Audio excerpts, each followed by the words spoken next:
अस्सलामुअलैकुम my dear students and friends. आज के लेक्चर में हम माइटोकॉन्ड्रिया के बारे में पढ़ेंगे। माइटोकॉन्ड्रिया सेल बायोलॉजी का एक मोस्ट इम्पोर्टेंट टॉपिक है, सेल बायोलॉजी का। तो हम इसी सेल बायोलॉजी से आज माइटोकॉन्ड्रिया के बारे में पढ़ेंगे। तो सबसे पहले मैं आपको माइटोकॉन्ड्रिया के मीनिंग के बारे में बताऊंगा कि what is the meaning of mitochondria. So mitochondria का लफ्ज ये दो वर्ड्स पे कंपोज होता है। माइटो का मतलब है थ्रेड, इसी माइटो का मतलब है थ्रेड, और कॉन्ड्रियन का मतलब है ग्रेन्यूल। यहाँ पे माय डियर स्टूडेंट मैं आपको ये भी एक्सप्लेन करना चाहूँगा कि माइटोकॉन्ड्रिया को सिर्फ हम माइटोकॉन्ड्रिया नहीं कह सकते, इसको हम और नाम भी दे सकते हैं, यानी power house of the cell भी हम इसको कह सकते हैं। Power house of the cell वो क्यों कहते हैं वो मैं यहाँ पे आपको फंक्शन में डिस्कस करूँगा इंशाल्लाह। इसको हम कॉन्ड्रियोसोम भी कहते हैं, अदर नाम भी हम कह सकते हैं, लेकिन आपके लेवल की हम बात कर रहे हैं तो इसको हम सिर्फ ये दो नाम यहाँ पे देंगे। अगर हम इसकी डिस्कवरी पे नजर डालें तो माय डियर स्टूडेंट्स एक साइंटिस्ट था नाउन एज द कोलिकर। 1850 में इन ही कोलिकर ने इसी माइटोकॉन्ड्रिया को मसल सेल में डिस्कवर किया, यानी Kolliker discover mitochondria in the muscle cell in 1850। इसकी कंपोजिशन की बात अगर हम करें कि ये माइटोकॉन्ड्रिया किस चीज से बना होता है, तो माय डियर स्टूडेंट्स ये मेनली प्रोटीन, आरएनए, डीएनए और लिपिड ये इन्हीं से बना होता है। अगर माय डियर स्टूडेंट हम इसके अकरेंस की बात करें कि वो कौन से सेल होंगे जिसमें माइटोकॉन्ड्रिया मौजूद होगा और कौन से सेल होंगे जिसमें माइटोकॉन्ड्रिया एब्सेंट होगा, तो माय डियर स्टूडेंट माइटोकॉन्ड्रिया तकरीबन अप्रोक्सीमेटली ऑल यूकेरियोटिक सेल में मौजूद होता है एक्सेप्ट मेच्योर आरबीसी। जब हम मेच्योर आरबीसी की बात करेंगे तो इसमें my dear student mitochondria absent है। अगर हम इसकी स्ट्रक्चर पे माय डियर स्टूडेंट नजर डालें तो इसकी माइटोकॉन्ड्रिया इस डबल मेम्ब्रेन ऑर्गेनेली, ये दो मेम्ब्रेन से बना होता है, जिसको हम आउटर माइटोकॉन्ड्रियल मेम्ब्रेन, जो आउटर लेयर होता है इसको हम आउटर माइटोकॉन्ड्रियल मेम्ब्रेन, और जो इनर इसके आउटर मेम्ब्रेन के इनर पोर्शन पे अनदर लेयर मौजूद होता है जिसको हम इनर माइटोकॉन्ड्रियल मेम्ब्रेन कह सकते हैं। ये इसका स्ट्रक्चर है माय डियर स्टूडेंट, डायग्राम है। ये सारा माइटोकॉन्ड्रिया है, ये इसका आउटर मेम्ब्रेन है। इसी आउटर मेम्ब्रेन को माय डियर स्टूडेंट हम OMM शॉर्टकट यानी आउटर माइटोकॉन्ड्रियल मेम्ब्रेन भी कह सकते हैं।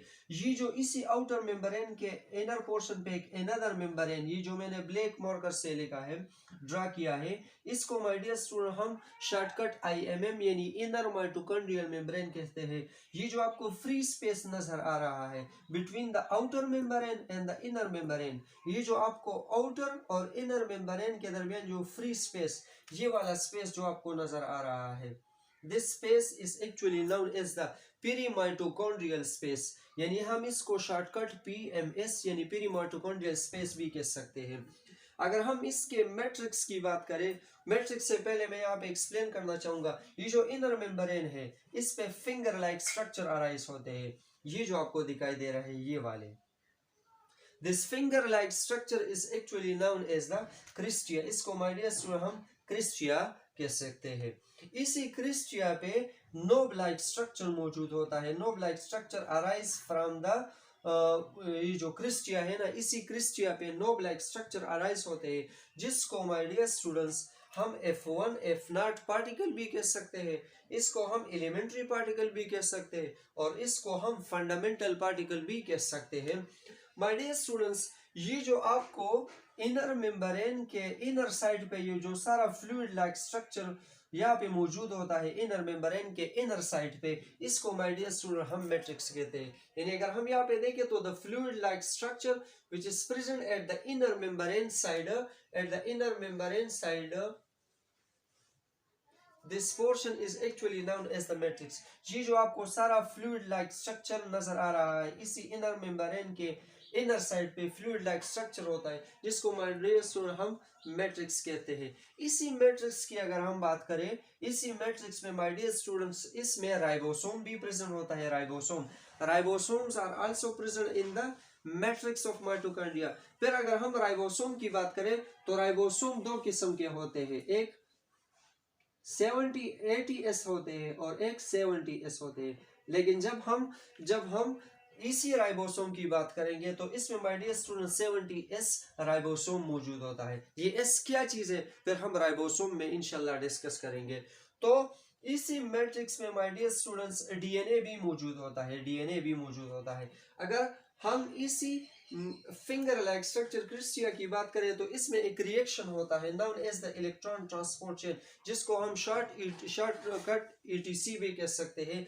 इसी इलेक्ट्रॉन ट्रांसपोर्ट चेन की वजह से ये सारा सेल को एनर्जी प्रोवाइड करता है by the breakdown of NADPH2 and FADPH2।